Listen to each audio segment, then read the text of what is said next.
Dans la Constitution américaine rédigée à la fin du XVIIIe siècle, le Congrès est en charge d'une grande partie des décisions concernant l'immigration et la citoyenneté. Mais le président Donald Trump a signé un décret mettant fin à la citoyenneté de naissance aux États-Unis. Nous sommes le seul pays au monde à faire cela avec le droit à la citoyenneté de naissance, comme vous le savez.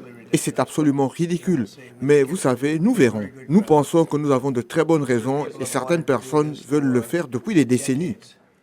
Les détracteurs du décret de M. Trump affirment que le 14e amendement est une pierre angulaire des droits civiques et qu'il ne peut être retiré par un président américain.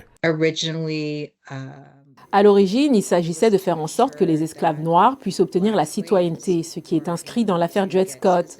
Les amendements constitutionnels et les droits constitutionnels ne peuvent pas être supprimés par un président.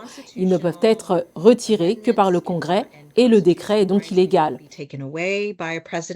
Toutefois, les partisans du décret affirment qu'il est nécessaire de rétablir l'équité dans le système d'immigration.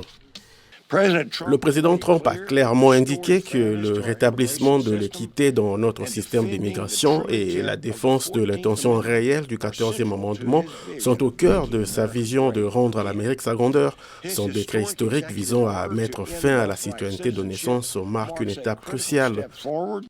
Le décret est confronté à d'importants défis juridiques et de nombreuses actions en justice déjà en cours. Les procureurs généraux démocrates de 22 États ont déposé une plainte arguant que le décret viole le 14e amendement.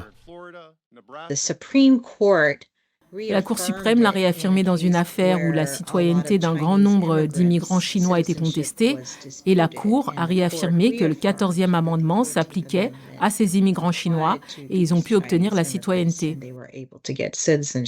Un juge fédéral de Seattle a temporairement empêché l'application du décret sur la citoyenneté des naissances. Si l'affaire est portée devant la Cour suprême, l'issue pourrait façonner la conception de la citoyenneté dans le pays.